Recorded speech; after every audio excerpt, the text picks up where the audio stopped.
मैं डॉक्टर देवेंद्र सिंह, सहाचार्य Hindi, MSJ college, Bharatpur, Rajasthan. कक्षा MA उत्तरार्ध हिंदी, पंचम प्रश्न पत्र, जयशंकर प्रसाद, पुस्तक चंद्रगुप्त नाटक। आज का प्रकरण चंद्रगुप्त नाटक की भाषा शैली।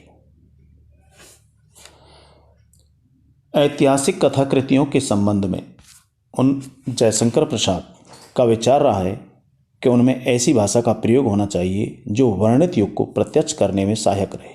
साथ ही उनका यह कहना भी रहा है कि भाषा की विविधता मनोविज्ञान से, पात्रों के विचारों और आंतरिक द्वंद्वों से प्रभावित रहती है, न कि विभिन्न देशों अथवा प्रदेशों की भाषाओं के अनुसार। यह पात्रों की सामाजिक स्थिति के अनुसार भी भाषा में परिवर्तन करने के समर्थक नहीं है। इसी कारण उनके ऐतिहासिक नाटकों की भाषा आरंभ से अंत तक एक सी संस्कृतनिष्ठ और प्रांजल रूप धारण किए रहती है। उन्होंने अपने सभी ऐतिहासिक नाटकों में संस्कृतनिष्ठ प्रांजल भाषा का प्रयोग इसलिए किया है कि उनकी कथाएं भारत के प्राचीन इतिहास से संबंधित रही हैं। इसलिए उन्हें सरल हिंदी अर्थात हिंदुस्तानी भाषा में कहना वर्णित कथा के लिए उपयुक्त वातावरण का निर्माण करने में असमर्थ रहता। उनके सभी पात्र, चाहे वे भारतीय हों अथवा विदेशी, एक सी ही संस्कृत निष्ठ हिंदी बोलते हैं। वे विदेशी पात्रों द्वारा अटपटी सी हिंदी बुलवाकर अपने नाटकों को भाषाओं का अजायबघर नहीं बनाना चाहते थे। चंद्रगुप्त नाटक की भाषा शैली। प्रसाद के भाषा संबंधी उपयुक्त विचारों को समझ लेने के उपरांत जब हम चंद्रगुप्त नाटक की भाषा शैली का विश्लेषण करते हैं तो उसे प्रसाद के भाषा संबंधी मतों के अनुरूप ही पाते हैं। इस नाटक की कथा आज से लगभग 2300 वर्ष पहले की है। उस युग में संस्कृत भारत की साहित्यिक भाषा थी और साहित्यिक भाषा में ही साहित्य रचा जाता था। प्रसाद ने इस कारण अपने इस नाटक की भाषा का रूप संस्कृत निष्ठ रखा है। ऐसी ही संस्कृत निष्ठ हिंदी के माध्यम से उस युग को साकार किया जाना संभव था, क्योंकि संस्कृत के उस युग में प्रचलित शब्दों का प्रयोग जो हिंदी में भी प्रयुक्त होते रहते हैं, उस युग का वातावरण उत्पन्न कर देने में बहुत सहायक रहता है। इसी कारण आर्य, चर, प्रतिवेशी, बलाधिकृत, क्षत्रप जैसे प्राचीन उपाधि और स्थिति सूचक प्राचीन शब्दों के प्रयोग ने वातावरण निर्माण में और अधिक सहायता की है। इस भाषा शैली के संबंध में यह बात विशेष रूप से द्रष्टव्य है कि इसमें उर्दू के अर्थात अरबी फारसी के एक भी शब्द का प्रयोग नहीं हुआ है, क्योंकि उस युग में भारतीय भाषाओं में इन विदेशी भाषाओं के शब्दों का प्रयोग नहीं होता था। भाषा संबंधी प्रसाद जी की यह सतर्कता सराहनीय है। अब हम उनकी भाषा की विशेषताओं को विभिन्न बिंदुओं के माध्यम से समझने का प्रयास करते हैं। प्रथम है विदेशी पात्रों की समस्या। इस नाटक में अनेक विदेशी पात्र हैं जो भारत से कई हजार मील पश्चिम में स्थित ग्रीस से भारत आए हैं। ये सभी पात्र उसी भाषा में बोलते हैं जिस भाषा का प्रयोग भारतीय पात्र करते हैं। व्यावहारिक रूप से ये कुछ अटपटा सा लगता है, परंतु समस्या ये उठती है कि आखिर ये विदेशी पात्र किस भाषा का प्रयोग करते? क्या अपनी मातृभाषा ग्रीक में बोलते अथवा उनके मुख से उस विकृत टूटी फूटी हिंदुस्तानी भाषा का प्रयोग कराया जाता, जैसी यहाँ रहने वाले अंग्रेज अथवा बंगाली, पठान आदि अहिंदी भाषी लोग बोलते सुनाई पड़ते हैं? यदि ऐसा किया जाता तो यह और अधिक कृत्रिम तथा अव्यवहारिक लगता। इन्हीं सारी असुविधाओं को ध्यान में रखकर ही प्रसाद ने इस नाटक के विदेशी पात्रों से संस्कृत निष्ठ हिंदी ही बुलवाई है। सिकंदर, सेल्यूकस, कार्लेनिया, फिलिप्स आदि इसी भाषा में बोलते हैं। जैसे सिकंदर का यह कथन, हम लोग इतने बड़े आक्रमण के शुभारंभ में लगे हैं और यह देश जैसे सोया हुआ है। लड़ना जैसे इनके जीवन का उद्वेगजनक अंश नहीं, अपने ध्यान में दार्शनिक के सदृश वे निमग्न हैं। दूसरा बिंदु है भाषा की पात्रानुकूलता। सामान्य रूप से इस नाटक की भाषा आरंभ से अंत तक संस्कृत निष्ठ प्रांजल हिंदी का रूप धारण किए रही है, परंतु ध्यान से देखने पर यह पात्रों के स्वभाव और मन स्थितियों के अनुरूप अपने स्वरूप में हल्का सा परिवर्तन करती चलती है। इसका एक उदाहरण द्रष्टव्य है। यहाँ हम सिंगरण के 2 प्रकार की मन स्थितियों में उसके द्वारा प्रयुक्त 2 प्रकार की शैलियों के उदाहरण प्रस्तुत करेंगे। पहला उदाहरण है उसकी उस मन स्थिति का जब वह आम्बिक के देशद्रोह, नीचता और दंभ तथा आक्रामक रुख से उत्तेजित हो व्यंग करता हुआ कहता है, हाँ, रहस्य है। यवन आक्रमणकारियों के पुष्कल स्वर्ण से पुलकित होकर आर्यावर्त की सुख रजनी की शांति निद्रा में उत्तरापथ की अर्गला धीरे से खोल देने का रहस्य है। क्यों राजकुमार संभवतः तक्षशिलाधीश वालीक तक इसी का रहस्य का उद्घाटन करने गए थे। यह भाषा उत्तेजना, आक्रोश और व्यंग की भाषा है। इसके विपरीत जब सिंहरण भावी संघर्ष की कल्पना करता है और उसमें भाग लेने के लिए उसके वीर हृदय उल्लास से भर उठता है, उस समय उसके मुख से जो भाषा निकलती है उसमें आगत के चिंतन की गंभीरता के साथ ओज और उत्साह का अद्भुत मिश्रण उसे गंभीरता और अलंकृति प्रदान कर देता है। सिंहरण कहता है, एक अग्नि में गंधक का स्रोत आर्यावर्त के लौह अस्त्रागार में घुसकर विस्फोट करेगा। चंचला रण लक्ष्मी इंद्रधनुष की विजयमाला हाथ में लिए उसे सुंदर नील लोहित प्रलय जलद में विचरण करेगी और वीर हृदय मयूर से नाचेंगे। तब आओ देवी, स्वागत।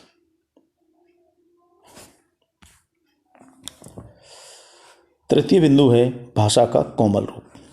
इस नाटक की भाषा आद्यंत संस्कृतनिष्ठ तो रहती है, परंतु रसानुकूल अपना स्वरूप परिवर्तित करती चलती है। कोमल भावनाओं का चित्रण करते समय वह अधिक भावात्मक और अलंकृत रूप धारण कर लेती है।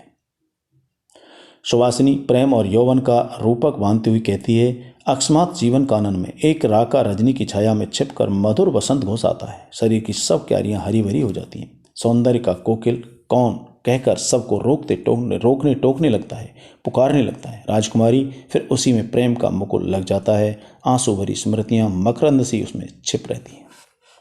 परंतु कार्नेलिया जब भारत की प्राकृतिक सुषमा पर मुग्ध हो उसके सौंदर्य का वर्णन करने लगती है तो उसकी भाषा सुवासिनी की सारी अलंकृतता को त्याग सरल सुंदर बन जाती है। जैसे मुझे देश से जन्मभूमि के समान स्नेह होता जा रहा है। यहाँ के श्यामल कुंज, घने जंगल, सरिताओं की माला पहने हुए शैल श्रेणियाँ, हरी भरी वर्षा, गर्मी की चांदनी, शीतल काल की धूप और भोले कृषक तथा सरल कृषक बालिकाएं, बाल्यकाल की सुनी कहानियों की जीवित प्रतिमाएं। उपरोक्त दोनों उदाहरण संस्कृतनिष्ठ भाषा से ओतप्रोत रहते हुए भी अपनी भंगिमा में एक दूसरे से भिन्न है। भाषा रूपों में यह सूक्ष्म अंतर उत्पन्न कर देना अद्भुत भाषाधिकार की अपेक्षा रखता है। चौथा बिंदु है भाषा का कठोर रूप। प्रसाद के पात्र अपने क्षोभ या क्रोध को अभिव्यक्ति देते हैं, वहाँ उनकी भाषा उग्र और कठोर रूप धारण कर लेती है। इस नाटक में ऐसी भाषा शैली के अनेक उदाहरण मिलते हैं। अपमानित होने पर चाणक्य कहता है, खींच ले ब्राह्मण की शिखा, शूद्र के अन्न से पले हुए कुत्ते खींच ले। परंतु यह शिखा नंद कुल की काल सर्पणी है, वह तब तक न बंधन में होगी जब तक नंद कुल निशेष न होगा।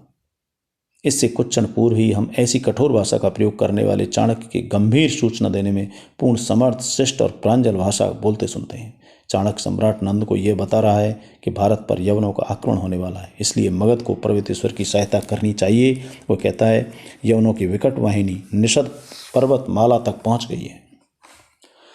तक्षशिलाधीश की भी उसमें अभिसंधि है। संभवतः समस्त आर्यावर्त पदक्रांत होगा। उत्तरापथ में बहुत से छोटे छोटे गणतंत्र वे उसे सम्मिलित पारसिक यवन दल को रोकने में असमर्थ होंगे। अकेले पर्वतेश्वर ने साहस किया है, इसलिए मगध को पर्वतेश्वर की सहायता करनी चाहिए।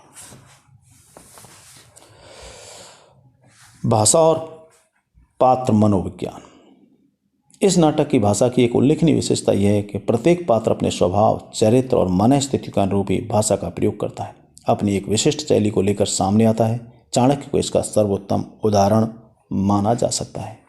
उसकी अपनी एक विशिष्ट शैली है, चाहे वह क्रोध से अभिभूत होकर बोल रहा हो अथवा एक कुशल कूटनीतिक के रूप में किसी पात्र को अपनी योजना समझा रहा हो, या करुणा और प्रणय भावना से विगलित हो अलका या सुवासिनी से बात कर रहा हो। बिना उसका नाम जाने ये अनुमान लगाया जा सकता है कि वह चाणक्य ही बोल रहा है।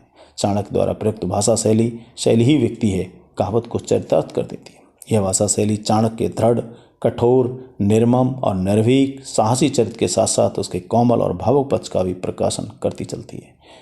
ऐसे व्यक्ति की भाषा में अपूर्व शक्ति, दृढ़ता, ओज भरा रहता है। स्वच्छंद और अजस्त्र प्रभाव तथा एक अद्भुत आत्मविश्वास चाणक्य की भाषा से निसृत होते रहते हैं।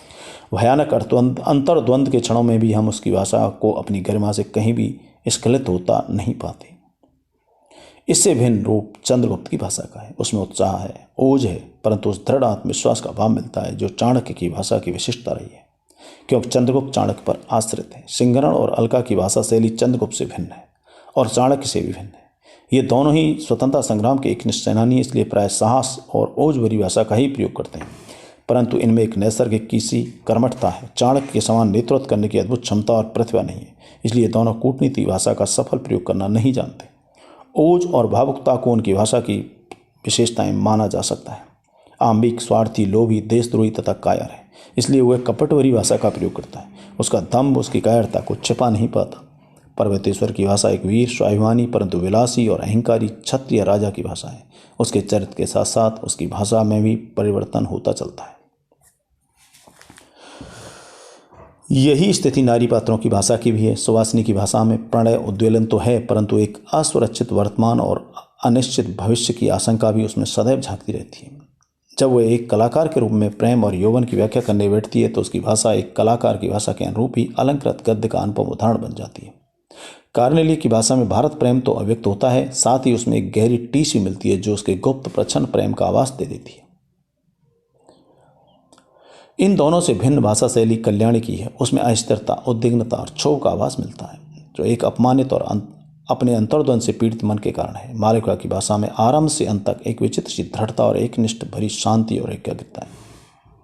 इस प्रकार हम देखते हैं कि इस नाटक के पात्र अपने वैयक्तिक चरित्र के अनुरूप ही भाषा शैली का प्रयोग करते हैं। इसमें प्रसाद ने पात्रों की राष्ट्रीयता अथवा भाषा का कोई महत्व न दे उनके व्यक्तित्व को ही भाषा का आधार बनाया है। प्रसाद इस कला में पारंगत है। अंतिम विशेषता है प्रसाद की भाषा में सूक्तियों का भरपूर प्रयोग। इस नाटक में कहावत और मुहावरों का प्रयोग नहीं के बराबर हुआ है। कहावत और मुहावरे लोक भाषा की निधि होते हैं। उच्च कोटि की परिष्कृत साहित्यिक भाषा इनसे वंचित रहती है। कहावतें मुहावरे अपने मूल शब्दावली में ही अपनी शक्ति का चमत्कार दिखा पाते हैं, परिवर्तित अथवा अनुदित रूप में नहीं। इस नाटक की भाषा शैली संस्कृतनिष्ठ है, इसलिए इसमें इन्हें स्थान नहीं मिल सका है, परंतु इसमें प्रसाद ने मानव जीवन के लिए मूल्यवान और उपयोगी सूक्तियों का प्रचुरता के साथ प्रयोग किया है। उन सूक्तियों में से उदाहरण के लिए कुछ इस प्रकार है। आत्मसम्मान के लिए मर मिटना ही दिव्य जीवन है। ब्राह्मण एक सार्वभौम शाश्वत बुद्धि वैभव है। कृतज्ञता का बंधन अमोघ है। विजय तृष्णा का अंत पराभव में होता है। पराधीनता से बढ़कर विडंबना और क्या है। समझदारी आने पर यौवन चला जाता है। महत्वाकांक्षा के दाव पर मनुष्यता सदैव हारी है। संधिपत स्वार्थों से प्रबल नहीं होते। जीवन एक प्रश्न है और मरण है उसका अटल उत्तर। यदि प्रेम ही जीवन का सत्य है तो संसार ज्वालामुखी। उत्पीड़न की चिंगारी को अत्याचारी अपने ही आंचल में छिपाए रहता है। इस तरह हम देखते हैं कि इसमें सूक्तियों का भरपूर प्रयोग किया गया है। निष्कर्ष रूप में इस नाटक की भाषा शैली को कथावस्तु के पूर्ण अनुरूप, प्रांजल, सशक्त और सुंदर माना जा सकता है। इसके संबंध में केवल एक ही बात कही जा सकती है कि यह भाषा शैली सामान्य मानसिक स्तर और अल्प शिक्षित पाठक दर्शक के लिए क्लिष्ट है। उच्च शिक्षित पाठक और दर्शक ही इसे समझ इसका आनंद उठा सकते हैं। यह भाषा शैली विशुद्ध रूपेण संस्कृतनिष्ठ साहित्यिक भाषा शैली है। इसे पढ़ने में एक श्रेष्ठ साहित्यिक कृति को पढ़ने का आनंद मिलता है। दूसरी बात यह है कि इसे सरल हिंदुस्तानी भाषा में लिखना संभव भी नहीं था। यदि लिखा भी जाता तो कथावस्तु के अनुरूप वातावरण का सफल निर्माण नहीं हो पाता। धन्यवाद।